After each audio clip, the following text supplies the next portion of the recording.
Welcome everyone to day 4 of our Scrapbooking Fun Summit and our last Q&A. We'll be live at 5 o'clock just to wrap things up, but our last Q&A, last but not least, is Monica, Leslie, and Misfit Crafter. So we are excited to bring her stuff here. People have been, lots of great comments on everything. So welcome, say hi in the comments if you're here. Let us know where you're from. Let us know who's joining us. If you're doing the if you're doing the replay and you're listening to the replay, let us know as well. We'll cycle back. So thank you so much, Monique, for joining us and for being part of the Scrapbooking Fun Summit. We're excited to have you. Where are you in the world? So everyone knows where we are. I am technically I'm in North Las Vegas, but basically I'm in Las Vegas. A lot of people don't know there's actually like 6 cities right here in this little valley. And it's not all gambling and No, my streets, except for last night, my street's usually really quiet. And actually, okay, so there really is like a slot machine in every supermarket and gas station and everything, but you don't see them anymore. Like once you live here, you don't really see them. Don't notice them.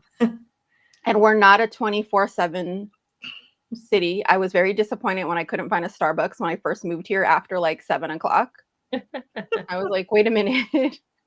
We are not a 24/7. Everything closes early. We're actually more of a sleepy little town than people think. I think it is. Yeah, there's the strip, and then outside the strip, it's more normal than for people. So, great. So, hi again, everyone. People from Maine, from Orlando, from I know that Shannon will probably put on Shannon's, and one of our other speakers is outside Las Vegas as well. Yeah. Not exactly sure where because I don't know the geography, but she's outside That Las way. Vegas. That way. So welcome. Thank you for joining us. You are one of our new people that we didn't have last year in June in our summit. So thank you so much. We asked some very simple questions to kind of get people to get to know you before we delve into your project and things like that. So the first question is, are you a scrapbooker, a card maker, both or more? I'm going to add the or more now. It's definitely there or more. So like back there, that closet you can kind of peek in, that's my paper closet. That is my woods and my bases and my cups and my things like that. This over here is like my stickles and my ink for card making and mixed media and everything. This one over here holds most of my fabric and stuff for sewing or felting. It also holds my planner stuff. The one you can't see that's over here is my general crafting. I'm a big time general crafter. Paper crafting is definitely my love, but I'm like a junk journaler. I think I weigh heavier on junk journaling and mini albums. Scrapbooking is where I started. Card making, there's like a card tower right there you can barely see. Yeah, I'm a Cricut teacher. Everything. I've loved to make things my entire life, and I like getting my hands on everything. I have candle making supplies, soap making supplies, you name it. You come in here, you'll find it. Wow. Susan wrote, "That's my kind of playroom, craft room." That's my kind of playroom. What got you started? Not only got started in crafting, but and then turning it into something that you're doing as a business. Honestly, like my whole family are really big creative crafter makers. All the way back to my great grandmother, she used to have like a crafts party supply and craft shop in Los Angeles. Okay. So I mean, I still have some of her old like glitters and things, like original glass glitter from my great grandmother, who I never even met. Wow. And then my grandmother, I used to go to her house when I was like 11, 12. She would basically get free labor out of me. I would go to her house and we would make ornaments and things like that. And so I loved going to her house because she would love to make handmade things. I would go to classes with her for floral decorating, balloon decorating. I actually started like a small business when I was around 14 or 15 doing balloon decorating for like weddings and stuff like that, because she got me into that. When I was even younger, one of my aunts used to make like hair bows and stuff to make extra money for kids. So I would make them with her, and she's like, "Well, you made them, you can go sell them." So I would go door to door in my apartment complex selling hair bows to people. Um, my grandfather, he was, I want to say, like, he was an early mixed media. Um, he would make like collages and dioramas, and but he would also sew like my mother's and my grandmother's prom dresses and wedding dresses and all of that. It comes from everywhere. My mom loves feeding. Oh, I mean, I the big part though that got me into it kind of professionally, I've been doing it for about almost 18 years now, Mm. um, was having a baby. I was up in the middle of the night. I didn't know what to do. You know, you're up in the middle of the night with a baby running around and your hours are off. So I kept running into infomercials um, about the cricket, and then I was running into infomercials about embossing. There was this thing called embossing with the powder and everything. So I got a little kit. Um, and then just about a couple of years after the infomercials on the cricket itself, I started getting. I walked into like a thrift shop, and there was a box up on the shelf, and I'm like, no, that can't be. And it was when the first what was it called, the expression first came out, and it was a black one, which I like darker colors. I was never, I was never the one for the pink and all that, so it was a black one. And I asked how much it was, and they were like, well, it's this much. It was like $80 or $90. I'm like, oh my gosh. And then I was like, oh, but it's missing a blade. It's missing the mat. And they're like, well, you can have it for $40. And you guys know when that first came out, forget it. So I started doing that, and I started following like all these different brands, DCWV, and um, they were like my big first like mhm. design team and everything. I started just posting stuff that I was making, and I was scrapbooking, and I would post it, and they approached me and they're like, "Hey, do you want to be on the design team?" And I'm like, "What's that?" And they're like, "Well, you get free stuff. You get to do this." And basically, I never stopped from there, and I started teaching classes at Michael's right away. I taught at Michael's for like, I still kind of do right now, actually. So I've been doing that for about 12 or 13 years, teaching there. And then I decided to do my own website, and it kind of just went from there. It hasn't stopped. It's been a while, I and it's still enjoy fun. it. That's excellent. That's amazing about your whole family, like everybody, Yeah, and my you're going brother, back and back. I'm the like, two oh my brothers, God. each one does a little something different. My tattoos came from one of them, and then one of them, he draws really nice. I mean, he draws excellent. That's the one that helps me with the tools, and he loves to craft. He helps his daughter with cosplay costumes and everything. Nothing's ever half done. It's on both sides. It's always somebody in the family is always making something on every end. I have another one that does balloon decorating right now. Uh, Everybody. I have one that does t-shirts and sublimation, and she makes her own brand. She designs her own jackets. Um, Almost every single cousin and aunt and uncle do something creative, and we've all had a craft room or something like that. It's really fun. That's awesome. That's Nice. cool.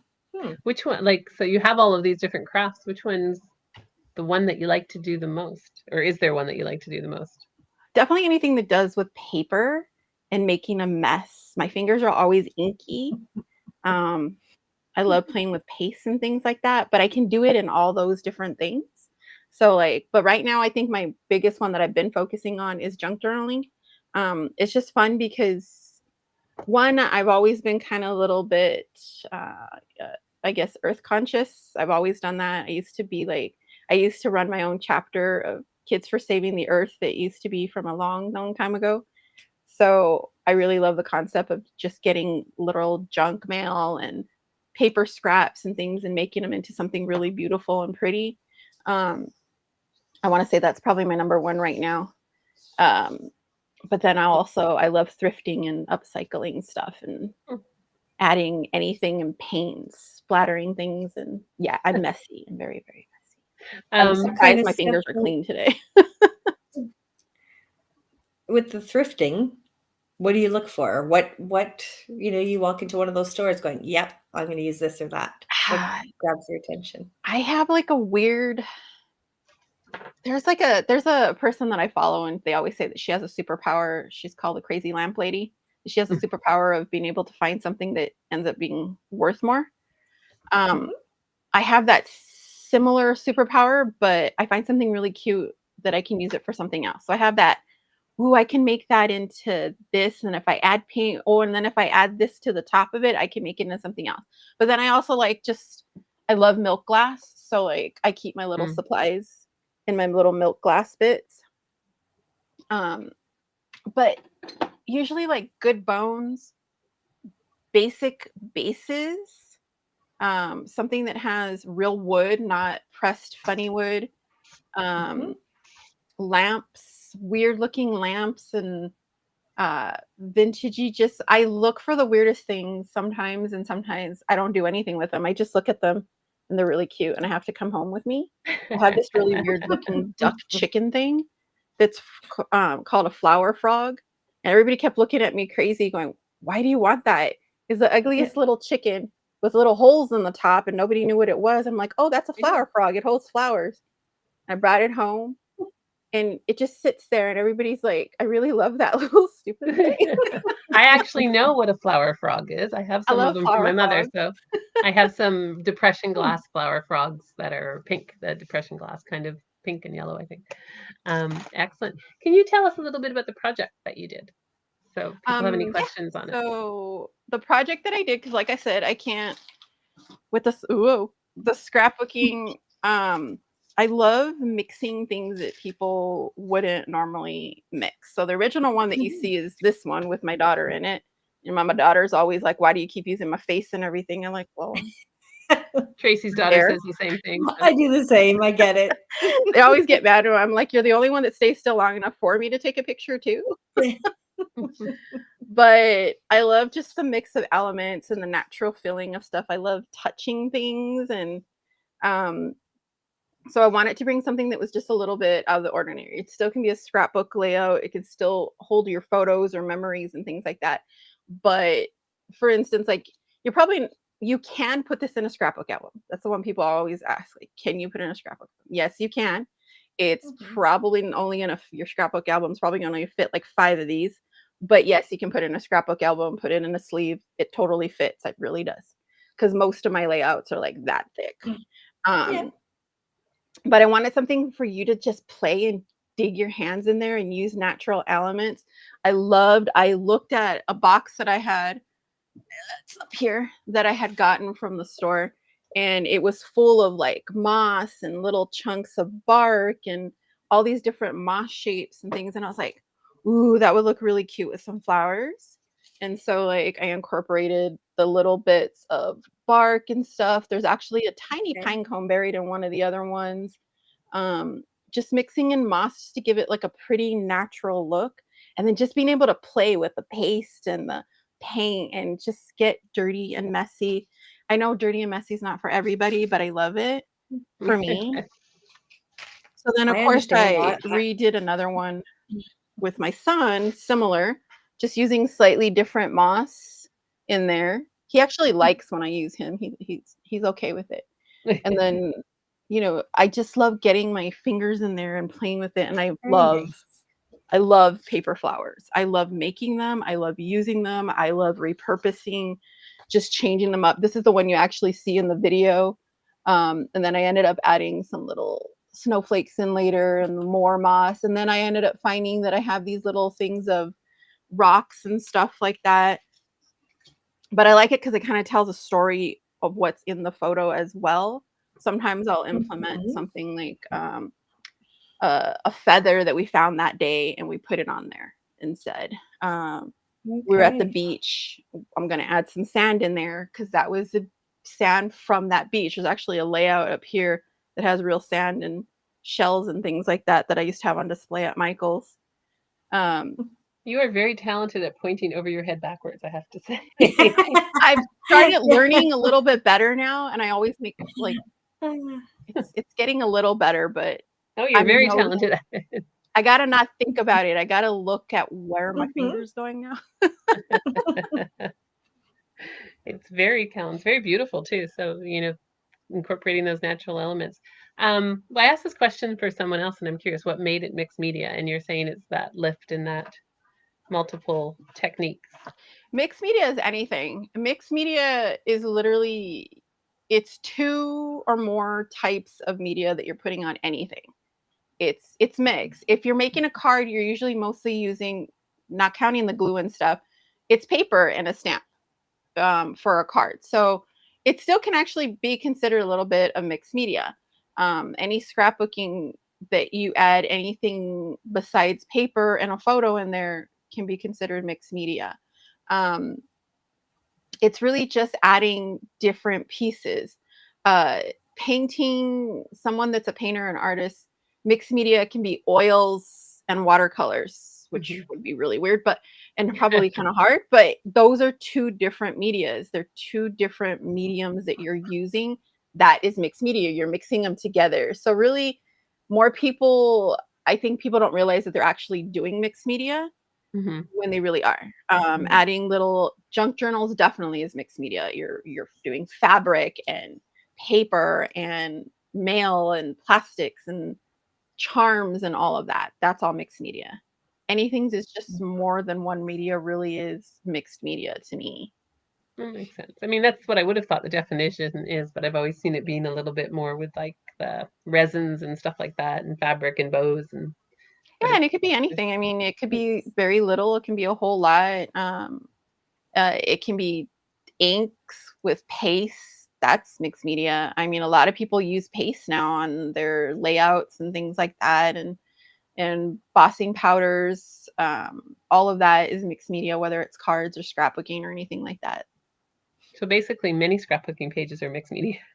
A lot, especially now, like the difference in the way that people scrapbook from, when I first started to now, and the way that people do things. A ton of people are using mixed media without even realizing it, I think. And it's fun. That's what makes it so fun, is using all those little different bits and fun new things that you find. So And then what you said, what you said earlier was, a lot of people don't like to get their hands messy and stuff, which is fine, but they don't realize sometimes what they're missing, Oh right? yeah, it's so fun. It's not that bad, everybody. You just wash your hands after. Yeah, you wash it. Like, it's a must. I always have a spray bottle. I always have some sort of cleaner near me, some paper towels, and some baby wipes, Clorox wipes, something. As long as you have that near you, you're okay. If you really, really, really don't like things on your hands, as much as I like to get dirty, I constantly wash my hands. I'm a hand washer. I can't eat like French fries. I'll eat a French fry and I'll like clean it off. Eat a French fry, clean it off. I'm one of those people that don't like my fingers dirty as much as I do get them dirty. But if you really don't like it, stick some gloves on. I've tried it before. It worked for a tiny while. It doesn't always work. Put some gloves on. I definitely have to wear my apron a little more than I usually do. And yeah, because I have so many clothes. I have jeans. Most of my jeans have paint or paste or ink on them, but I do ruin clothes a lot. Oh, well. Someone asked, I know you do you do any junk journaling? And do you have any? Yeah. And what is I a most junk definitely journal do for junk those who journaling. might know? So what is a junk journal if people don't know? So a junk journal is basically, it's a mini album or a book. The difference is between a mini album and a junk journal, you tend to use more eclectic type of pages. You use, like, for instance, in this one, this one, you can kind of see it. This is like an old book. It's an old textbooks or something like that. Pieces of stuff that I mix in. This one doesn't have as much junk in it, but where's my little guy? It's just, here. So yeah, we'll do this one. So a junk journal can be anything. It can look any size, anything. So this is a small little traveler's notebook junk journal. It does have regular scrapbook paper, so that's not junk, but there's like an old library card in here. There's old graph paper in here. There's old scraps. There's books. I've had where there's mail, things that I've experimented on. How many of us have like tried something? You have your gel press or something like that, and you have thousands of sheets of gel press things, and you have no idea what you're going to do with them. Junk journal, easy. But basically, it's just a book or a scrapbook. It can be an art journal. It can be an art journal, a scrapbook, a general writing in journal. I love giving them as gifts, but you just put it together with anything and everything you have on hand. It can really be anything, fabrics, all of that. But yeah, I definitely do junk journals. I sell my junk journals, I make my junk journals, and I teach how to make them.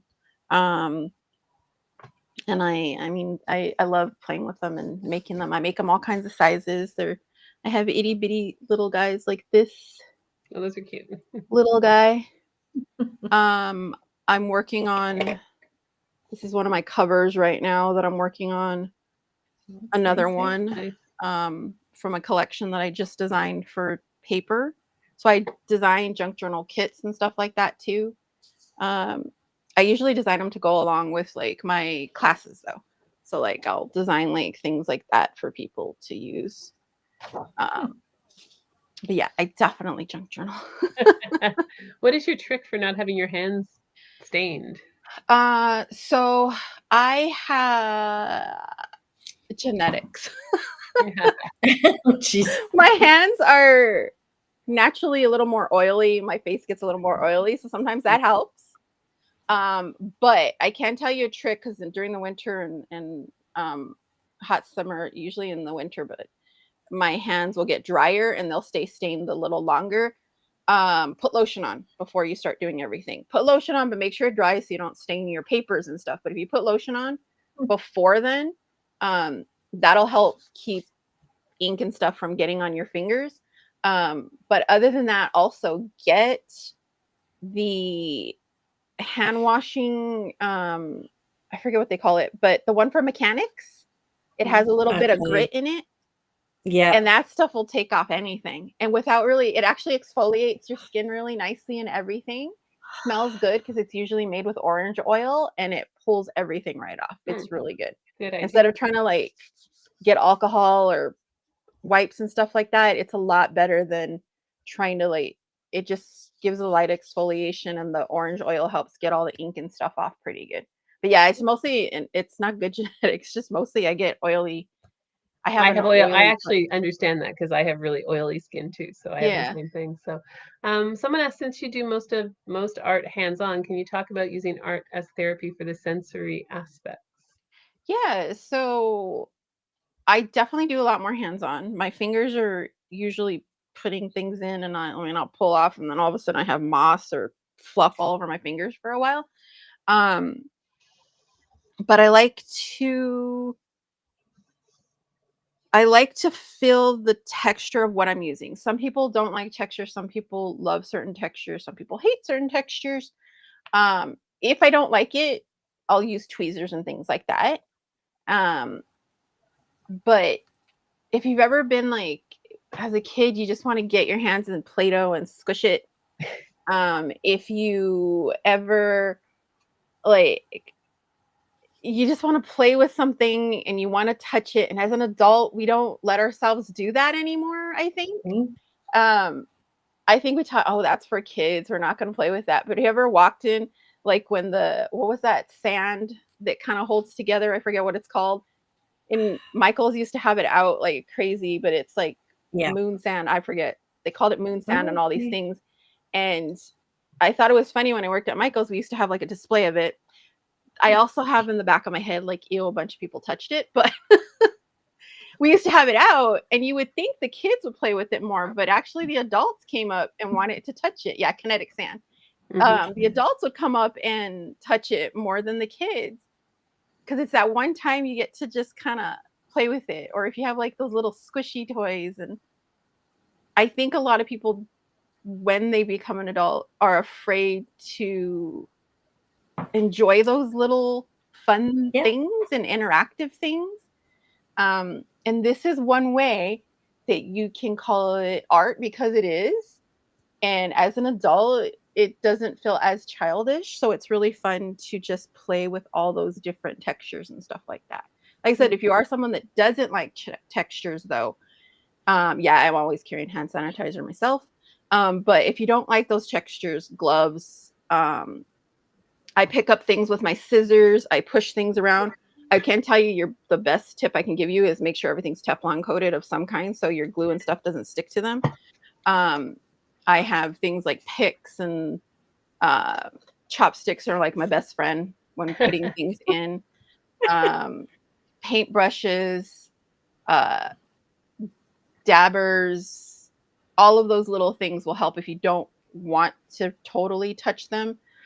Spatulas for your glue. I try to use a spatula as much as possible, but nothing's better than just getting in there with your finger and it covers it the best. Yesterday I was like trying to be really good using my spatula on everything. I was like, forget this, it's taking too long. But it's just fun. It's really fun. Someone loves your style, which is cool. They love your style. Thank you so much. Do you want to just talk a little bit about your free gift, which is flower layout, page map, and instructions? Do you want to let people...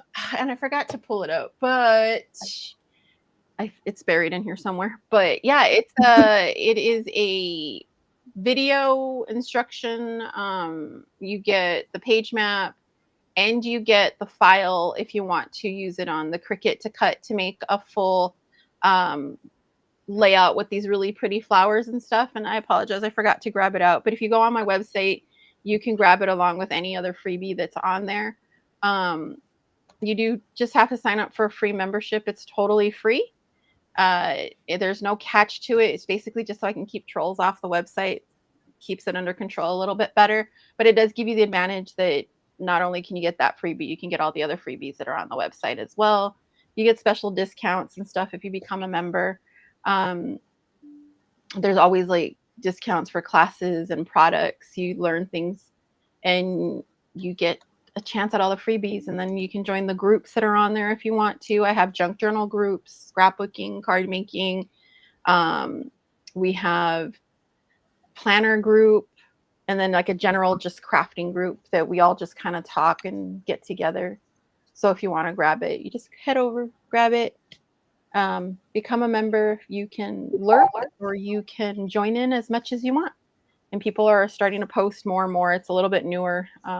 I call it like Facebook for crafters. It's fun. Oh, good. Excellent. I mean, you have a lot of it. Just looking at your site when you're saying it's lots of stuff on there for people to look at and do and that. I tried. Making money off of it, that's the hard part.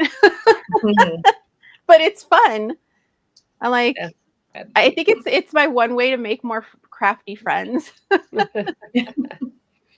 Yes, the strategies behind that. Sorry, Miss Carrie was messaging me something about her issue. I was going to ask you, because we've had a lot of people have asked this question. What do you do if you're not crafting? Watching movies. I love scary movies. I'm a horror movie fan, but I like scary. I don't like gory, if that makes sense. Mm-hmm. If I'm not crafting, it's usually that. I'm usually either decorating, because I love decorating. I guess it's kind of crafting, sort of. I love doing that. And I love watching movies, especially horror movies. Like all of my recommendations now are just horror movies on every single channel that I ever watch. And I do that a lot with my daughter. She'll watch them with me. Ever since she was really little, I found out one time she was like, I didn't realize when she was toddler, I thought she was sleeping and she was watching a movie with me. She thought it was the funniest thing ever. I was like, oh my gosh. And my son, we'll talk about cars and science. We'll watch science videos. We both love science videos or things like that. I love like History Channel and all of those things. So I'm always doing that. I will listen to audiobooks. I try to sit down and read a book. I used to really love doing that. I don't seem to have the time. And I guess along with a lot of other people, my whole thing is more of an ADHD kind of crafter. And so I can't sit. I notice more and more, I can't sit with a book without doing something else at the same time. So audiobooks are really good for me because I can listen to an audiobook while I'm crafting or doing something else or cleaning, and it helps to have those two things going at the same time. So that's the other thing that I do a lot. I love a good audiobook, so I'm on with you that too. I love listening to audiobooks. I use them all the time. So I've gone through way more books now because of that, which is great. I've gone through and series and learning new things, and I love that. Even if you're watching a horror movie, can you just watch the movie, or do you have to do something else? Very rare that I can sit and just watch the horror movie. I feel like I am wasting my time, even though I'm not. I know this is something in my head that I've had to try to like beat back down. It's okay to relax and just watch the movie. It's okay to relax and just watch the movie. And I can't, like, I have to, I kind of now resorted to making sure that I leave my phone upstairs all the way up in here. Because it's a long walk from down there to up here. It's a weird way you have to get into this. Like, it's all the way at the other side of the house. So I leave it up here. I leave my tablet up here. Luckily, I don't have a laptop. Luckily and unluckily, I don't have a laptop anymore. So it's a computer desk. So I made sure it was a tower and not a laptop. So I don't take my laptop around. Because if not, I'm checking the website, checking to make sure I don't need to approve something, checking my stats, checking my emails, sending messages. I totally understand that. So I try. I'm getting better at it, but it's not easy. So you might have to teach us. It's getting there. I'm actually pretty good at it. I can turn that off for like even the whole weekend and not look at anything. You're getting child, one of the children. Photobombed. And I message them all. I'm like, don't walk in here. I'm going to be live for a little while. I message them all, but he never looks at. He's like the one teenager that he's not on his phone. He has like the smallest, he could care less on his phone kind of kid, but he loves computers. But his phone, he was like, can you just get me a flip phone? I'm good. It's for emergencies. Wow. So he's the one kid that never checks his messages. I know my husband and my daughter should have gotten the message. Susan That's the only bad thing about this room. There's no door.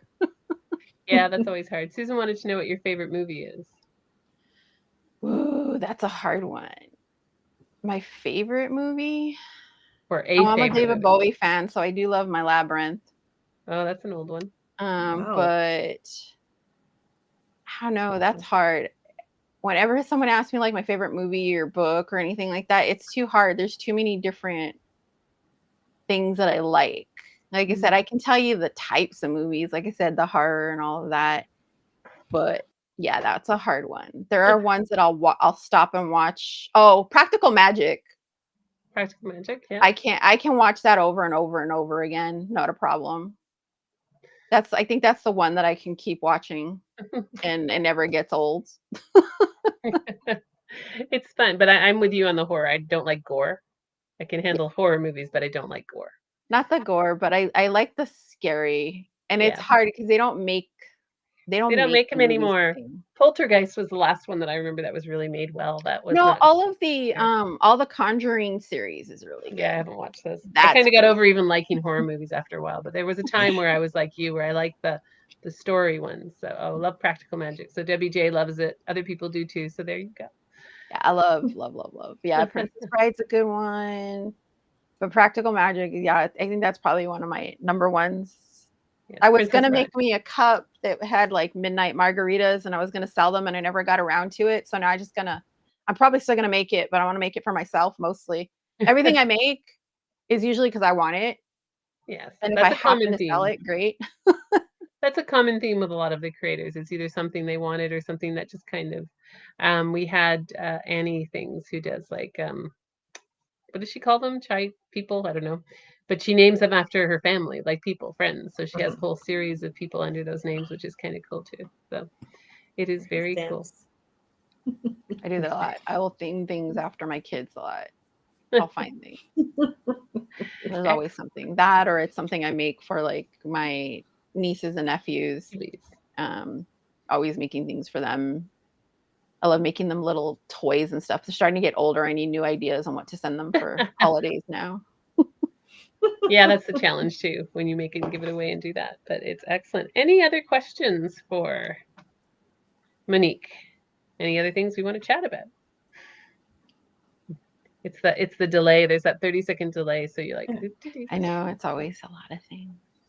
Where can people find you if they want to, like, I know you said you do lives and workshops and stuff like that. Where can people find you the best to do that? Yeah, the main hub of everything that you can find that I'm always doing is going to be my website, misfitcrafterstudio.com. That has my blog on there, that links out to my YouTube, TikTok. I'm really into TikTok right now because I found a lot. I was really surprised. There's a huge community of junk journalers on TikTok. So I do a lot on there. I'm basically, if you can find me, excuse me, I'm basically Misfit Crafter. It's me everywhere. There is only one person that recently started kind of using my name over the last since like 2020, but she doesn't do anything anymore. And all she does is make those tumbler resin tumblers. Mm-hmm. So that's the only one that's not me because I hate the smell of resin. I love playing with little resin, and I will use UV resin because it's quick because I hate waiting. But that's the only one that's not me. If you find Misfit Crafter anywhere, it's usually me. Excellent. You can find me everywhere with Susan's going to get her pre-order in for your tool that you were demonstrating for the VIPs in the crop. So do that. And if you are a VIP, just a reminder to claim your VIP. I feel like a broken record because I've said this every time, but if you're VIP, reminder, there are VIP offers that expire at the end of today. So you can't come to us tomorrow and say, oh, I missed that VIP offer, because we don't, that's not up to us. Our VIPs have been our contributors have been extremely generous to offer and what they put in the VIP package. So make sure that you do use them. Some of them don't expire. If you're not a VIP and you're thinking about it, and any of those coupons make sense for you, let you know. The price for the VIP package will go up tomorrow. The videos that you're watching today are up and live till at least 10 a.m. tomorrow morning. And then the summit is over and the price will go up for that. So just to let you know. But you have everyone's social media link. You can reach out to people like Monique on their social media, on their websites. You can do that. Also freebies. The freebies go down when the summit's over too. So make sure you're accessing your freebies and getting them. For the VIPs, we'll put the freebies in there, but there's no guarantee that they will be available after the summit. That's completely up to the speakers. Debbie J follows you on TikTok. I still haven't gotten into TikTok yet. It's like one more social media channel. No, I can't handle it. That's what I did when I first did it too. And I'm actually on, losing my voice today. I'm on 2 accounts. There's misfit.crafter because that other person got my name first. And that's just my general everything. And then there's Misfit Crafter Menagerie, which is my TikTok shop. And if anybody has not taken advantage of TikTok shop, take advantage of TikTok shop because it's new and they're giving out coupons like crazy and they give free shipping. Not just for my shop, like anything. Grab anything. I have to go look at that. I haven't really, like I said, I've tried to stay away from TikToks because it's like, it's one more thing that I have to learn and do. It is. It's very addicting. Every time I ask my daughter, like, what were you doing? She's like, and she doesn't answer me. I'm like, oh, you went down the TikTok rabbit hole, didn't you? That's why I haven't put it on my phone. You'll sit there and just scroll from video to video because they're really good about finding what you like. So mine's are always junk journal and crafting and things like that. And I'm always like, ooh, and plants. That's my other thing is plants. And I'm always like, ooh, I want that plant. Ooh, that's kind of cool. Yes, not willing to download the app. I'm kind of the same because it's like my day job, my other job, my persona is a business coach. So a lot of my social media is very business. My Instagram is not. It's very artistic, but it's like TikTok. What would I be? So yeah, I haven't been on TikTok. It's kind of neat because it's a good place to see things. I think I like it that it's a lot more focused on what you like right now. And it's not as much, even if there is advertising, it's advertising definitely of stuff that you would really like. And it's easier to get through them. You don't have to watch it. So like on other channels, you have to watch the advertising, and the ones you just scroll on by. So I at first I was the same way. I'm like, I don't really want another social media. But then Instagram like changed their whole algorithm and everything else. And I was like, let me let's see what it's all about. And I grew I was surprised. I grew really fast on TikTok once I actually started using it a lot. And Yeah, I do know having people who fun love with it. TikTok in different areas. I just haven't gotten there. It's kind of like things come, kind of like Instagram's mentions, which was literally hot for a moment and isn't at all hot anymore. So It's it's like off. Yeah, it's off and on. And then I watch more than I post on Instagram now. Same And here. I try. And Facebook, I definitely, anything that I post to Facebook usually comes from Instagram first anyway, that originally came from TikTok. Yeah. I think, from a crafter's perspective, I think YouTube is often the one place people go, Pinterest, and now and find that stuff. So excellent. Well, thank you so much for joining us. There's no more questions coming in. So thank you all who have been live with us through all this stuff. We're live at 5 o'clock for a quick wrap up. If we can still talk. Obviously, I'm quiet. Sorry. If we can still talk, we will be able to talk by 5. And we Yes. really appreciate everybody who's been on live. Some of you guys have been on all our lives, so we really appreciate that. Thank you so much, Monique, for participating in our summit. It's so much fun to bring new people to our audience. And that's been great. And thank you again. Thanks everyone who's live. Yeah, no, thank everybody, and go get your hands messy now. Go for it, right? Definitely go dig into that supply before it dries out.